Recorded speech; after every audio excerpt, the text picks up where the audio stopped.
Bienvenidos a Miedos Nocturnos, un viaje a través de las sombras de la noche, donde exploraremos los rincones más oscuros de la mente humana y nos sumergiremos en las profundidades del miedo. Acompáñanos, mientras desentrañamos los misterios de lo sobrenatural, compartimos historias de horror y nos sumergimos en el fascinante mundo de lo desconocido. Ricardo, buenas noches, ¿cómo estás?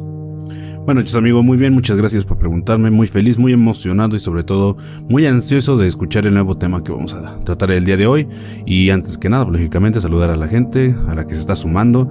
Ya somos 400 suscriptores en YouTube, eso es un gran número para nosotros. Ha sido un crecimiento impresionante después de más de año y medio que hemos estado grabando, entonces muchas gracias a toda la gente que se está sumando y que se está añadiendo a este lindo proyecto y a esta linda aventura que se llama Miedos Nocturnos.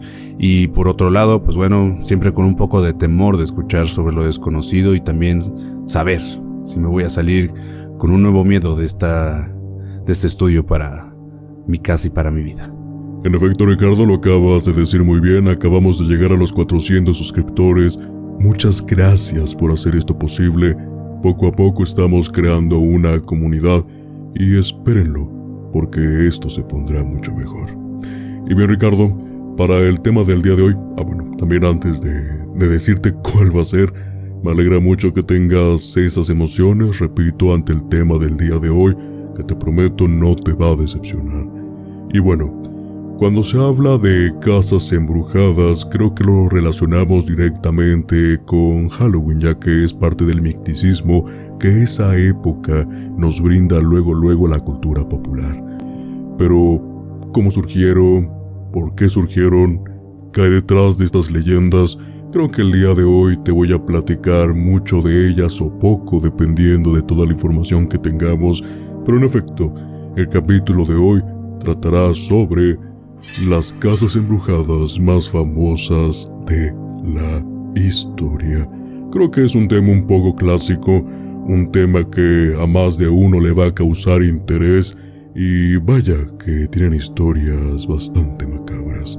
Pero antes de empezar, Ricardo, me gustaría hacerte la pregunta de todos los sábados. Cuando escuchas casas embrujadas, ¿qué es lo primero que se te viene a la mente? Y en segundo, ¿cuál conoces que es de las más populares? Creo que lo primero que se me viene a la mente y yo creo que instintivamente a mucha gente va a ser Halloween. Porque bueno, muchas de las leyendas vienen basadas en muchas de estas historias, películas y no sé, situaciones cotidianas en Estados Unidos, en el vecino del norte. Pero creo que también me vienen otros aspectos fundamentales acá en México, al menos. Hay, si no mal recuerdo, 2-3 casas que se consideran embrujadas dentro de la Ciudad de México. También en otros lugares, como los en Puebla, como los en Morelia, como los en Guadalajara. Creo que cada lugar tiene un lugar especial guardado sobre estos tipos de infraestructuras, pero creo que también podría venir a la mente hasta inclusive edificios abandonados, lugares que quedaron en olvido, estructuras que no se terminaron de construir, leyendas que hay sobre ciertos avistamientos, no sé, creo que hay hospitales abandonados que son muy famosos también dentro de la estructura ambivalente de lo que es el folclore, de decir es que está embrujada o es que tiene algún tipo de maldición. Y creo que en ese aspecto puntual es donde yo creo que la mayoría de nosotros estamos muy familiarizados, ¿no? Pero también da mucha intriga conocerlos y entenderlos, ¿no? Digo, personalmente, a título, yo creo que me he puesto a ver varios videos sobre casas embrujadas o edificios abandonados, ¿no? Y creo que muchas de estas, como un dato histórico meramente nada más, pero durante el accidente de Chernobyl, la ciudad quedó abandonada literalmente en muchas partes y muchas zonas por la misma explosión de lo que hubo de la planta nuclear.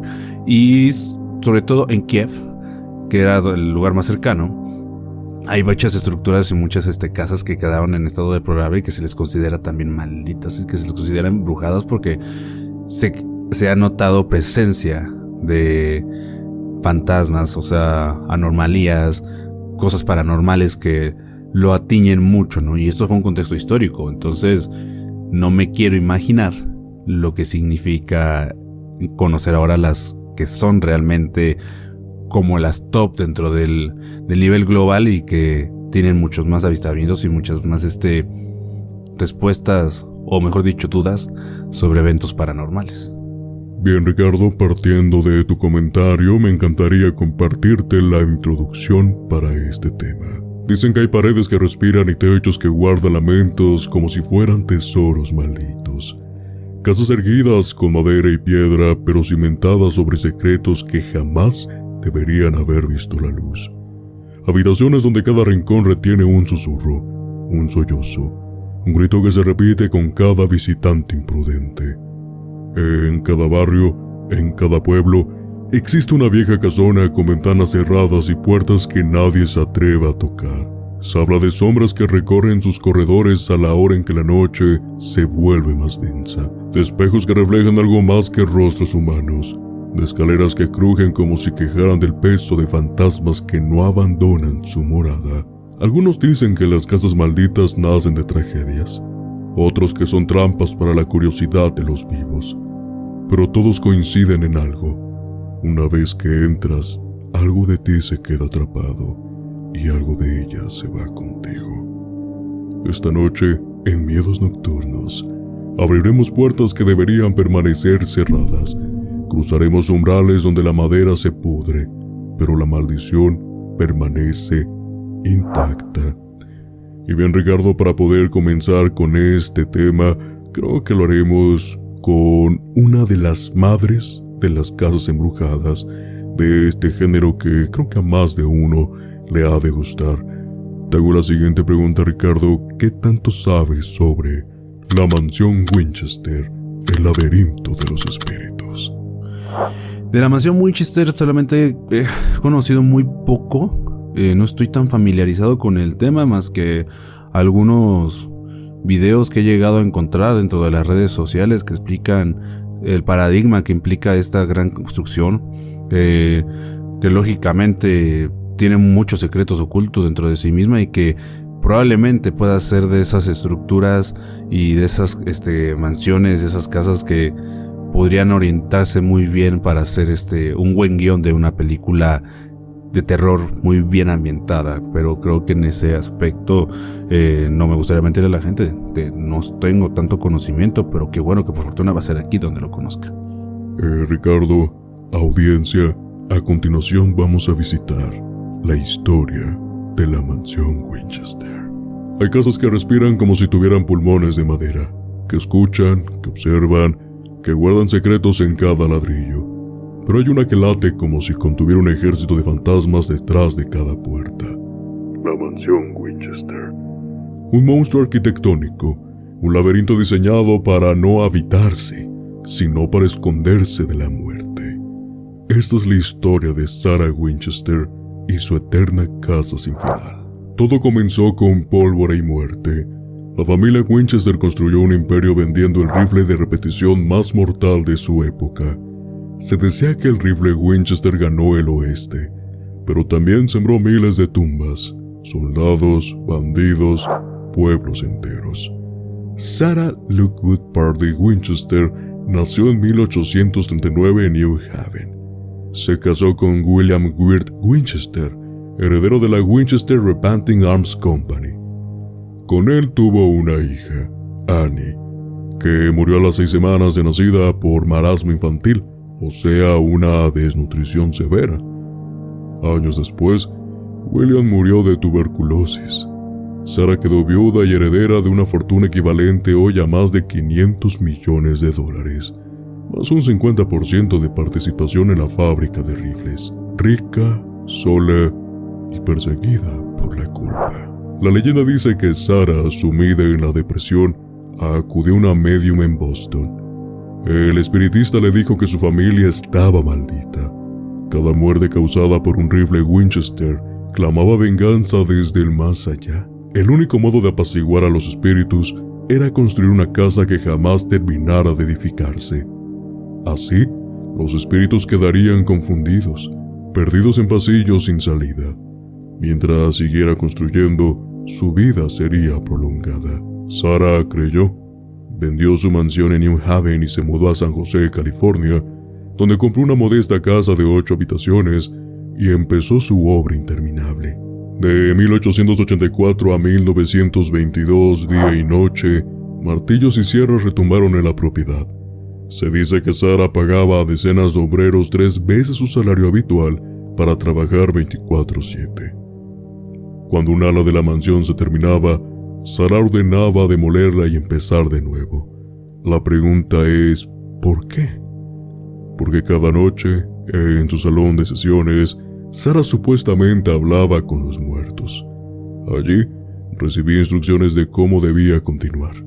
Una escalera que no lleva a ningún lugar, puertas que se abren a muros, tragaluces en el suelo, todo era parte del plan para confundir a los fantasmas vengativos.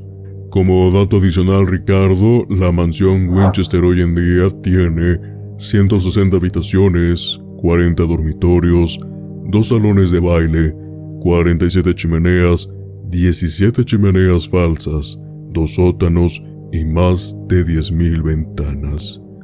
Dicho esto, hay pasillos que giran en círculos, escaleras que se elevan para chocar contra el techo, puertas que se abren a una caída de 2 pisos.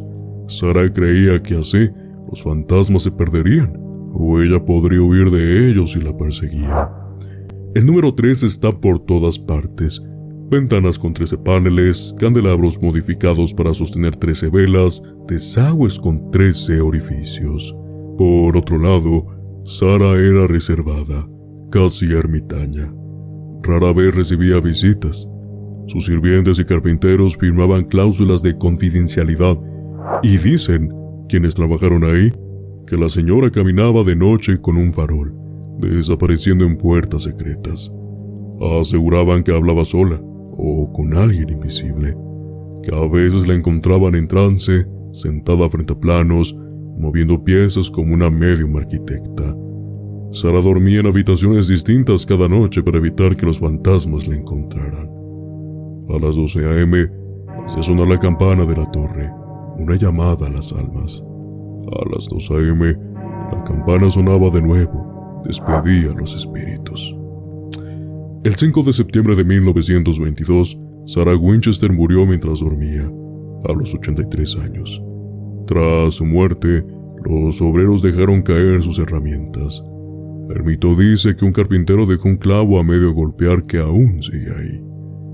Sara dejó un testamento de 13 partes, firmado 13 veces. Sus bienes fueron heredados a su sobrina y a su abogado. La mansión fue subastada. Nadie la quiso.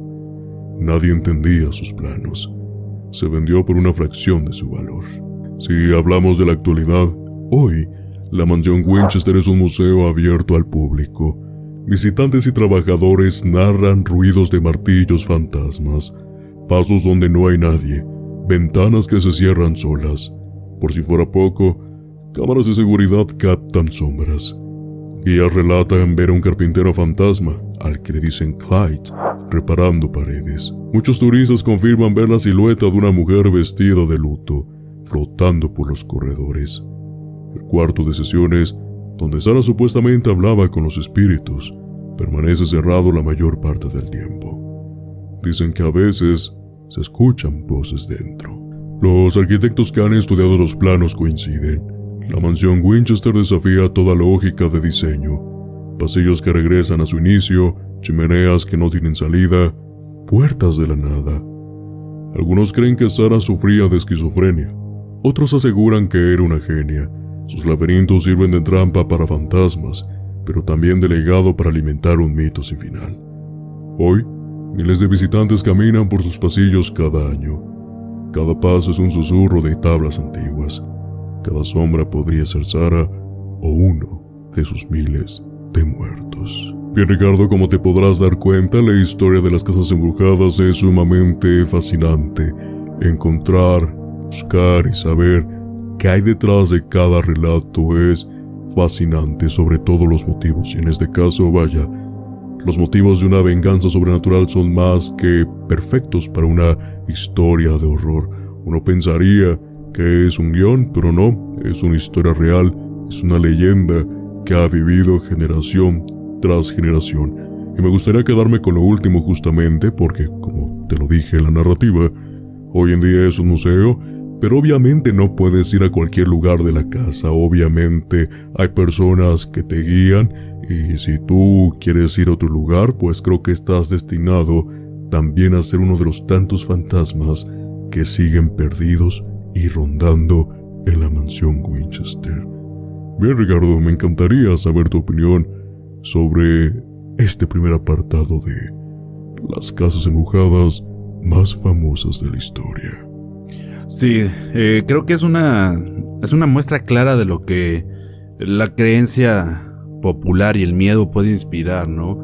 Si bien es una construcción majestuosa de tamaños incalculables en muchos aspectos, por decirlo de algún modo, ¿no? Porque al final de cuentas ya todo está regulado y todos los datos nos los acabas de proporcionar, pero creo que esta magnitud de lo que puede significar el simple temor de que vengan a hacer justicia las almas de las personas que fueron acaecidas por un arma hecha por la fábrica de los Winchester, sí, lógicamente sí te deja con una sensación de que la situación por la cual atravesaba, ya más estar sola, te implica lógicamente que el temor se estaba apoderando de ella, ¿no? Entonces yo considero que yo me podría quedar más fácil con que sí tenía un cierto tipo de esquizofrenia, alguna paranoia ya absoluta, ¿no? De tener algún temor de que, pues, como era la que quedaba, fuera la que tuvieran que pasar a cobrarle la factura de lo último que quedaba, ¿no? De la última persona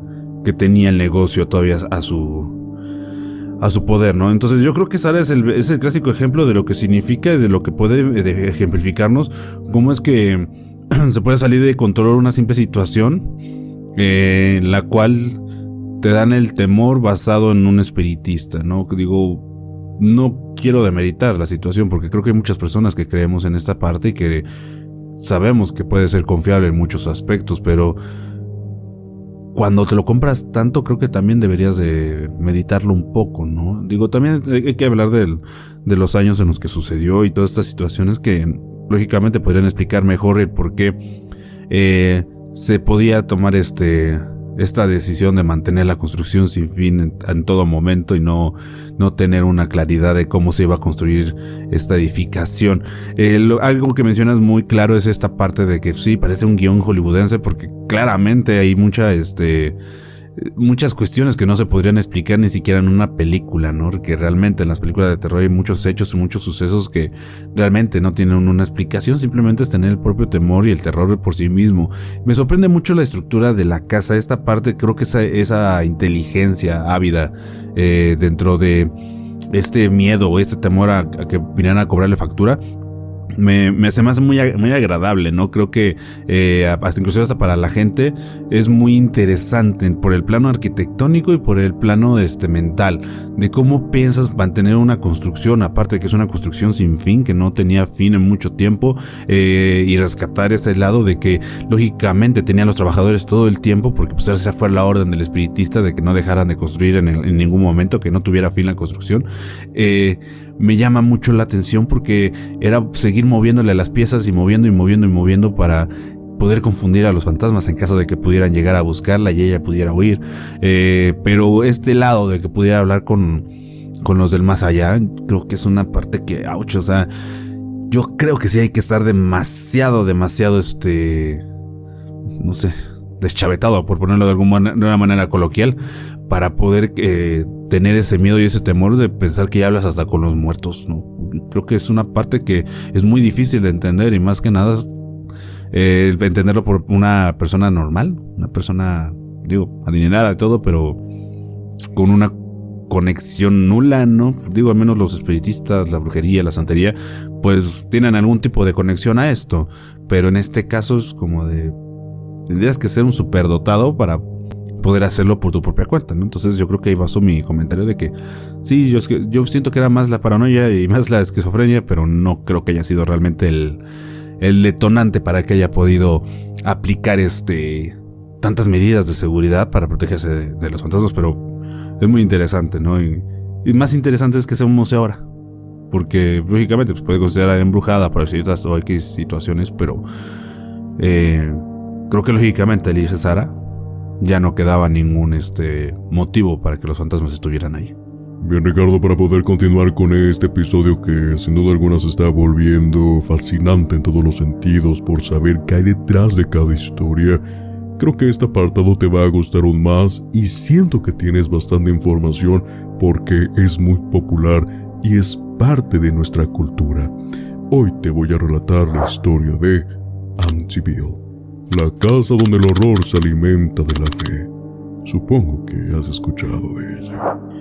Sí, de hecho yo creo que tiene que ser parte de la cultura popular, mínimo de las personas que estamos adentrados en este tipo de temas, este tipo de cosas que nos encantan, que nos fascina estar involucrados en encontrar cada vez más cosas sin respuestas. Pero esta es una historia demasiado triste en cierto momento, ¿no? Porque es una tragedia que se hizo totalmente popular y aparte fue una noticia que estremeció todo, pero los hechos que pasaron después, que son tan inexplicables, nos indican el por qué esta casa tiene que estar dentro de nuestra, de nuestra lectura el día de hoy, de nuestro entendimiento y también de nuestra narrativa para poder comprenderla. Creo que va a ser un tema que de algún modo u otro sí da un poco de escalofríos escucharlos, porque son cosas que mínimo en una ciudad tan grande como lo es Nueva York, no te esperas escuchar una historia de este tipo y wow. Pero bueno, vamos a escucharla porque creo que va a ser muy interesante para la gente que no la conozca. Bien, Ricardo, estoy fascinado porque efectivamente tienes bastante información sobre la casa de Amityville, pero el día de hoy vamos a profundizar tal vez un poquito más para poder agregar detalles que tal vez la gente pasa desapercibidos. Pues bien, dicen que las casas guardan la energía de quienes las habitan, las risas, las peleas, los secretos. Pero hay casas que guardan algo más pesado, un olor fétido que nunca se va, huellas ensangrentadas que ninguna remodelación puede borrar. La casa 112 Ocean Avenue en Amityville, Nueva York, es un símbolo. Una advertencia de que a veces la realidad puede superar cualquier historia inventada. Hoy abrimos la puerta de Amityville, la casa que transformó un barrio tranquilo en un ícono del horror. Todo comienza en los años 70. El vecindario de Amityville era como cualquier postal norteamericana. Casas coloniales, jardines prolijos, vecinos amigables. En la 112 Ocean Avenue vivía la familia DeFeo. Ronald DeFeo, el esposo, su esposa Louisa y sus 5 hijos, Ronald Jr. apodado Butch, Dawn, Allison, Mark y John Matthew. De afuera parecían felices, pero dentro de esas paredes la tensión era pólvora. Ronald era un hombre autoritario, violento y paranoico. Butch, el hijo mayor, se volvió rebelde, adicto a la heroína y a la bebida. Los gritos y las peleas y los rumores de abuso eran parte del aire que se respiraba. Pero todo cambió. Todo cambió el 13 de noviembre de 1974. Todo cambió para siempre. A las 3:15 a.m., Butch DeFeo, con apenas 23 años, tomó un rifle Marlin calibre 35 milímetros y caminó de cuarto en cuarto. Disparó primero a sus padres mientras dormían. Después fue por sus 4 hermanos. Uno por uno. Todos recibieron balas mortales mientras yacían en la cama. El vecindario se estremeció. Butch, horas después, fingió descubrir la masacre. Gritaba por la calle: «Mis padres han sido baleados». Pero la coartada no duró. Bajo interrogatorio confesó: «Fue una voz en mi cabeza. Me dijo que lo hiciera». El jurado lo condenó a 6 cadenas perpetuas. Nunca hubo una explicación clara de cómo nadie escuchó los disparos, como todos los cuerpos fueron hallados boca abajo, como si hubieran cooperado con su destino. Tras la masacre, la casa quedó en silencio, pero no por mucho. En diciembre de 1975, poco más de un año después, George y Katie Lutz, junto a sus 3 hijos, compraron la casa a precio de ganga, solo $80,000 por una mansión de 3 pisos con piscina y embarcadero privado. Los Lutz sabían del asesinato. Decidieron limpiar la energía. Invitaron a un sacerdote, el padre Ralph Pacaro, para bendecir la casa. Pero el sacerdote sintió algo extraño. Una voz le susurró fuera, mientras rociaba agua bendita en una de las habitaciones. Se fue aterrado. Poco después, comenzaron los fenómenos.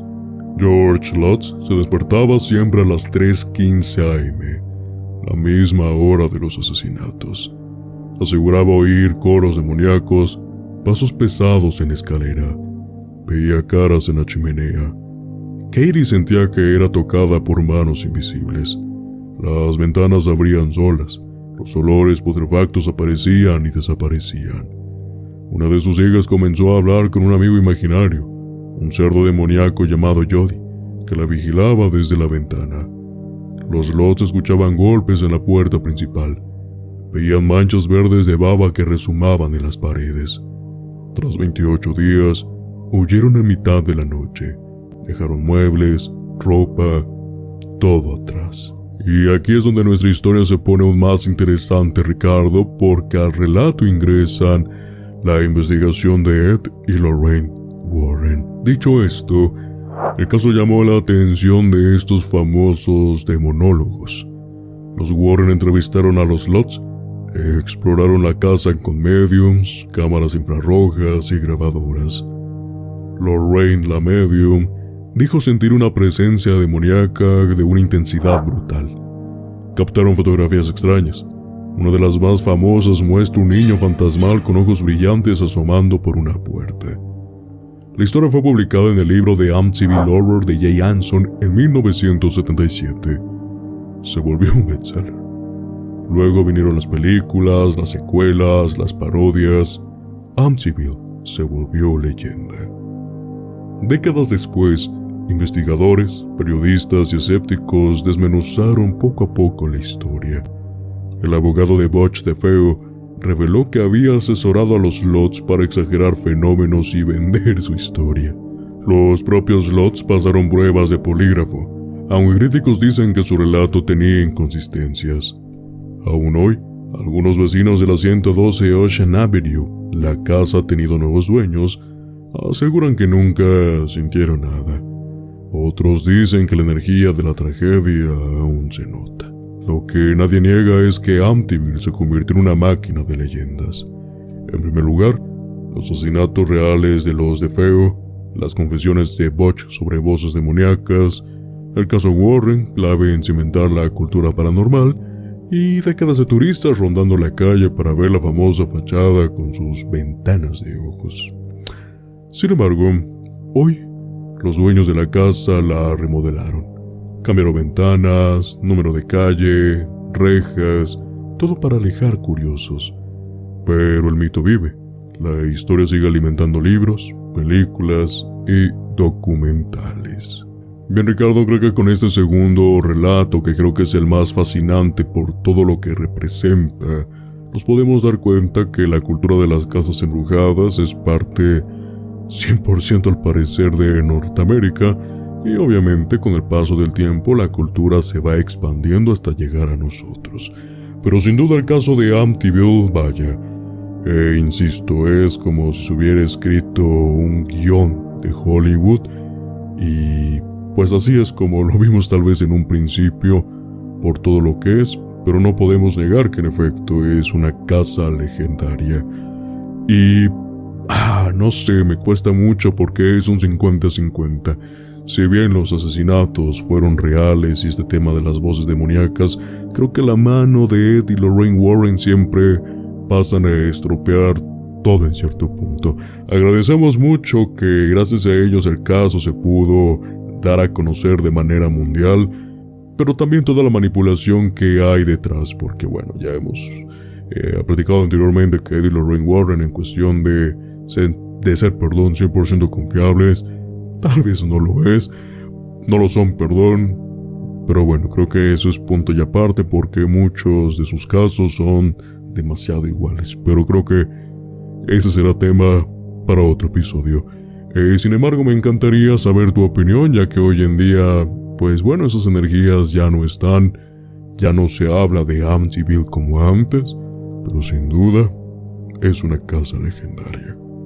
Sí, de hecho sí, creo que solamente, aparte de que sea innegable, que le han hecho tantos filmes que lógicamente te quedas impactado, ¿no? Porque todo lo que acabas de narrar queda ahí sustentado y todo queda entrelazado de algún modo. Para mí no fue necesario escucharlo todo, porque de inmediato vino a mi cabeza la película la saga del Conjuro. ¿Por qué? Porque lógicamente salen una parte de esta leyenda y de estas situaciones de los Warren. Entonces, ya en algún momento platicamos sobre ellos, ya en algún momento tuvimos la oportunidad de tocar el tema de ellos, que cómo se involucraron en muchos temas, y que hay algunos que sí se tonan como ciertos o que tonan muy paranormales y que con difícil explicación, y que hay otros que realmente son más difíciles de comprender.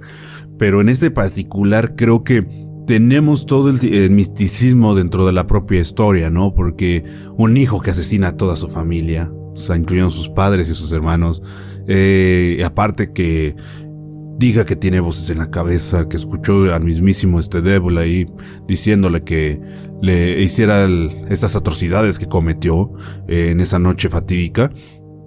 Y luego todo lo que conlleva posteriormente, ¿no? El eco de los asesinatos. Yo creo que inclusive hasta el propio conocerlo, ¿no? Puede que le pueda meter toda esta historia y esta riqueza que tiene por sí misma la casa de Amityville. Porque a final de cuentas, en la calle Ocean es un barrio muy tranquilo, es una zona muy tranquila, y termina pasando esta situación que lógicamente sorprendió a más de uno cuando sucedió, ¿no?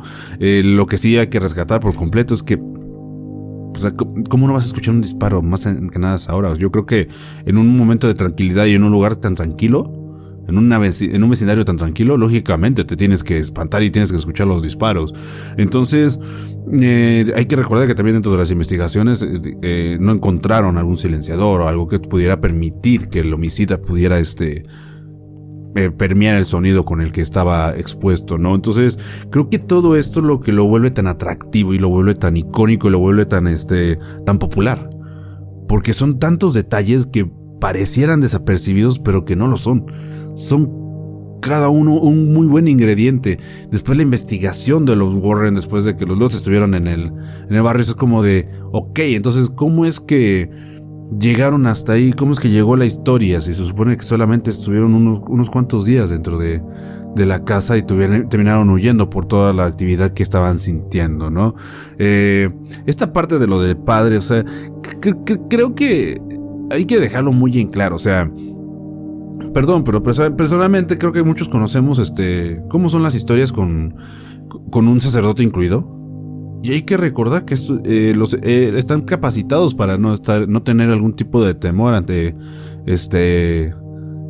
entes demoníacos, ¿no? Y creo que de algún modo se me hace un poquito extraño, ¿no? En este lado, porque digas que es que terminó huyendo, honestamente yo no creo que lo haya hecho, porque al final de cuentas se supone que son, así lo dicen ellos, los defensores, de Cristo, o de Dios, o de quien ustedes quieran, pero son defensores de esas ideologías, y lógicamente como que ya tiene un poquito de inconsistencia, ¿no? Más que nada en este aspecto incluso hasta la imagen del niño tomada en fotografía por los Warren, o sea, es como, no sé, creo que el simplemente hecho de que se hayan involucrado esos dos personajes que sabemos que también llegaron a ser un fraude en muchas cosas, te deja también esas dudas, ¿no? O sea, aparte de que eran muy famosos y todo, pero se fueron descubriendo muchas cosas. Entonces como que por ahí también puede ser que haya un poquito de incredibilidad, aparte de que las investigaciones que se hicieron por parte del FBI para descartar el hecho de que solamente se vendió la historia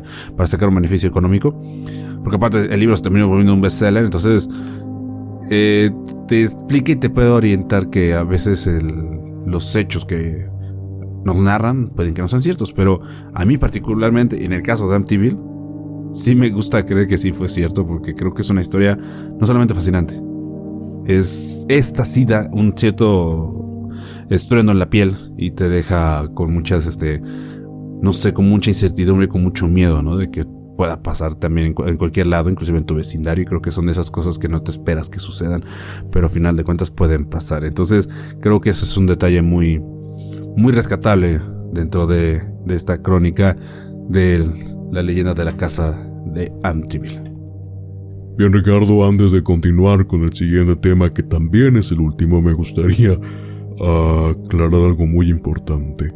Sé que el título son las casas embrujadas más famosas de la historia, pero creo que esta tercera no es tan reconocida como se merece, pero sin duda tenía que estar en esta primera parte, ya que es parte de la cultura popular norteamericana y afortunadamente podemos tener este conocimiento para poder compartirlo.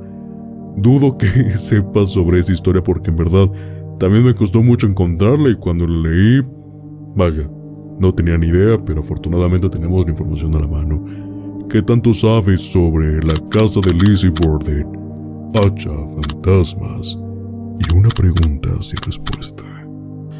Pues bueno, creo que te voy a tener que dar la razón, porque si no es un caso tan popular y ni tan conocido, pero lo único que yo sé hasta este momento es que hay un crimen que no tiene una respuesta concreta y que no hay una explicación oportuna sobre este caso. O sea, pero de ahí en fuera, conocer toda la historia, no lo sé, no la tengo en cuenta.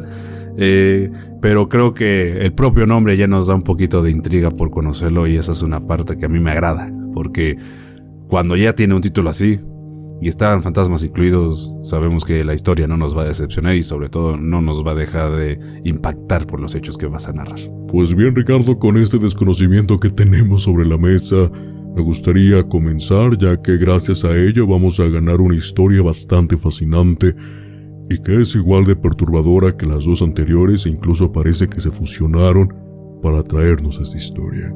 Hay casas que parecen respirar el crimen para siempre, que guardan el olor a sangre en sus paredes. Aunque pasen los siglos, una de ellas se alza en Fall River, Massachusetts, la casa donde Lizzie Borden vivió y donde sus padres fueron brutalmente asesinados con un hacha.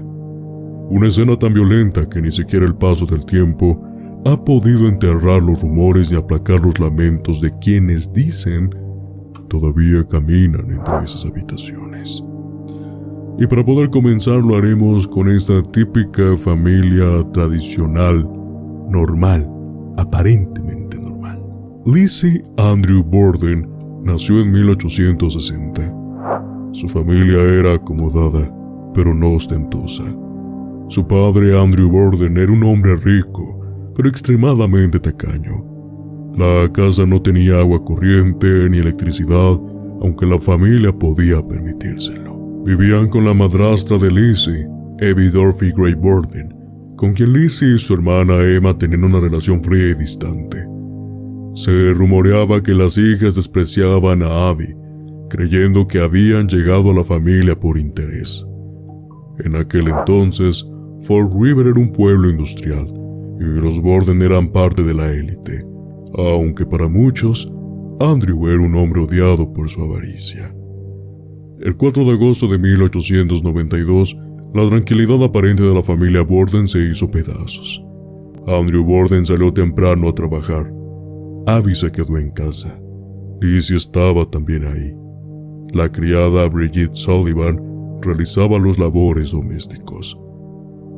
A media mañana, Abby fue encontrada muerta en el dormitorio de invitados.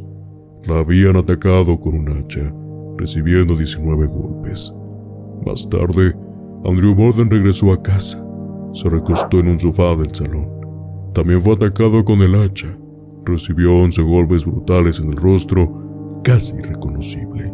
Cuando Bridget subió a investigar, encontró a Lizzie aparentemente calmada, quien dijo: «Oh, padre, alguien ha matado a papá».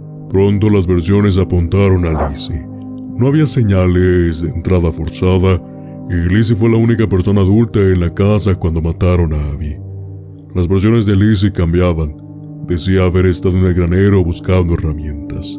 Luego, que estaba en la cocina. Luego, que había escuchado un ruido en el piso de arriba. Los rumores eran imparables. Se decía que Lizzie estaba furiosa por la herencia, que Andrew planeaba desheredarla y que la familia vivía tensiones insoportables. Lizzie finalmente fue arrestada. El juicio comenzó en junio de 1893. Como dato curioso, fue uno de los primeros juicios criminales con cobertura mediática masiva en Estados Unidos. Las pruebas circunstanciales apuntaban a ella.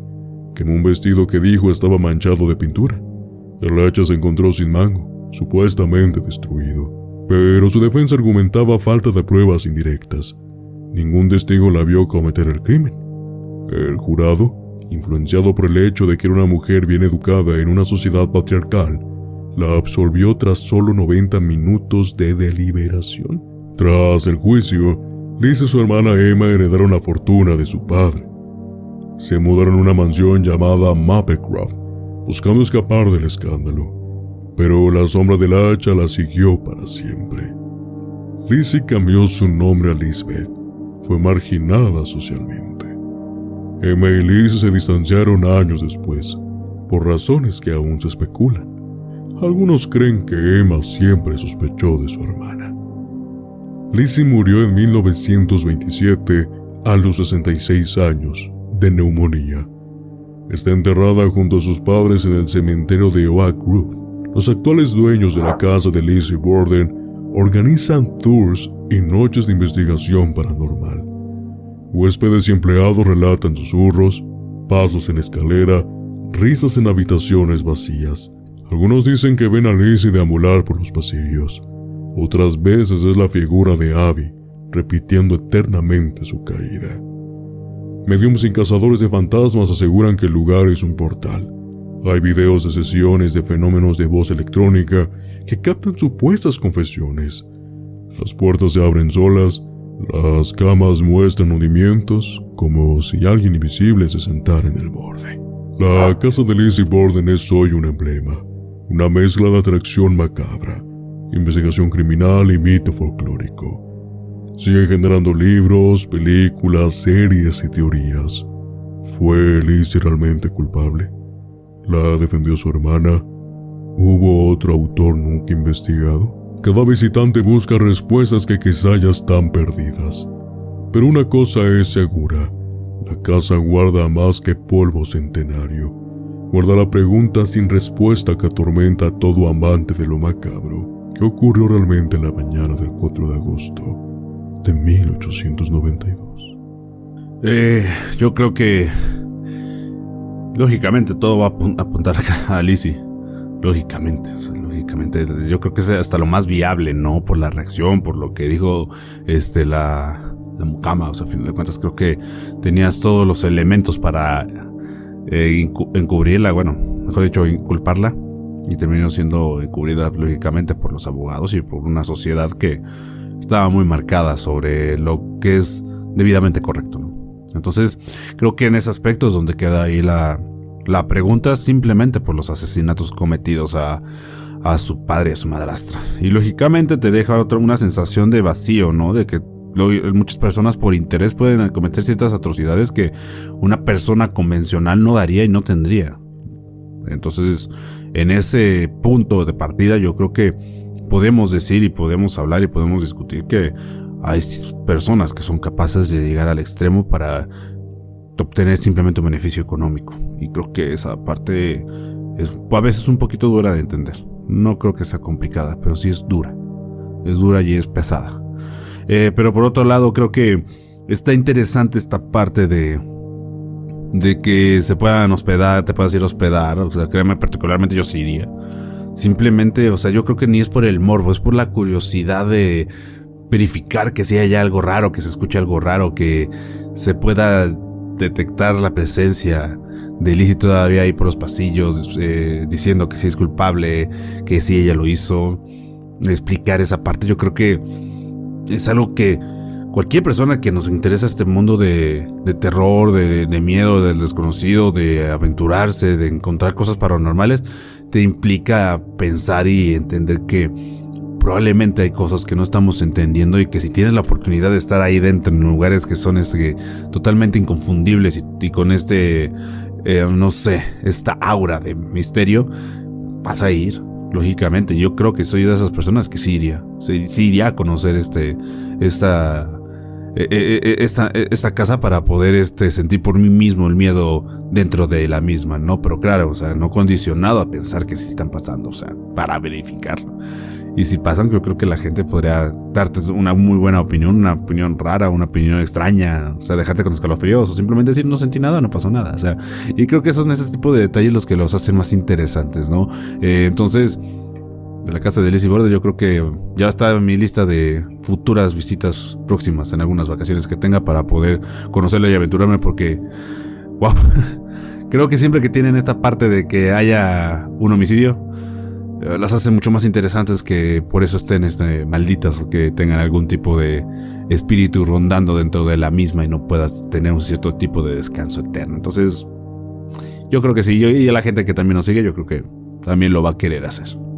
Bien, Ricardo, me encantaría compartirte la conclusión general. Esta noche cruzamos puertas que nadie debería abrir y caminos por pasillos donde el tiempo se pudre junto a los secretos. Descubrimos que no todas las paredes guardan calor de hogar. Algunas atesoran gritos que se filtran entre las grietas.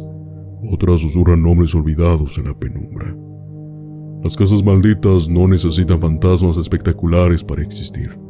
Basta una historia rota, un crimen sin justicia, un dolor tan grande que impregna cada tabla y cada piedra. Y así quedan de pie, como advertencias vivientes de que a veces los lugares absorben el horror de quienes las habitan y lo devuelven a quien se atreve a cruzar su umbral.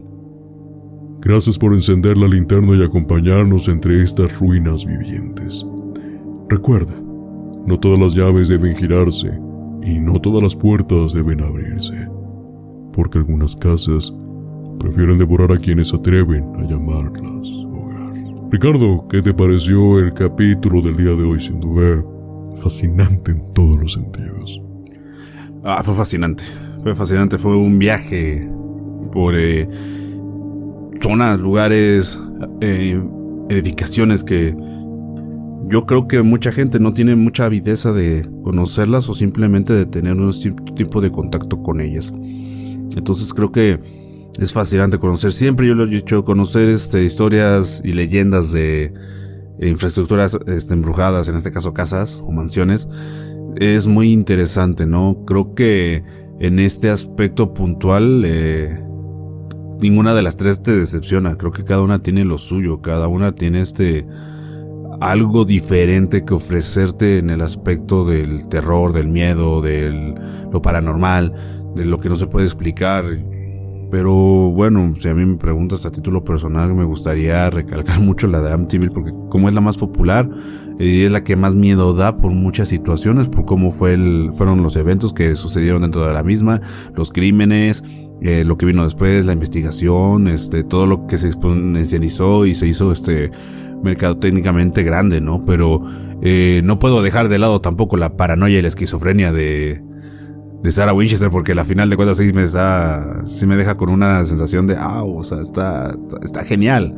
Y en este caso, pues en la casa de Lizzie Borden es también un secreto que no tiene una respuesta, ¿no? Un secreto que se llevó a la tumba, un misterio grandísimo conforme un par de homicidios cometidos y que a final de cuentas se lo pudo llevar bien guardado, se haya distanciado de su hermana y que a final de cuentas se haya quedado ahí dentro de su espíritu. Creo que también la vuelve muy fascinante, ¿no? Entonces, creo que este viaje nos ayuda simplemente a no solamente descubrir qué cosas podemos encontrar más allá de nuestro entendimiento, sino también comprenderlas, analizarlas y apreciarlas para tener un poquito más de interés, un poquito más de temor también a que en algún momento pueda pasarnos cerca de nuestro entorno, o que quién sabe, estamos cerca de alguno de esto y no lo estamos conociendo y apenas va a ser descubierto. Entonces creo que en ese viaje que hemos tenido hoy ha sido muy satisfactorio, muy intrigante,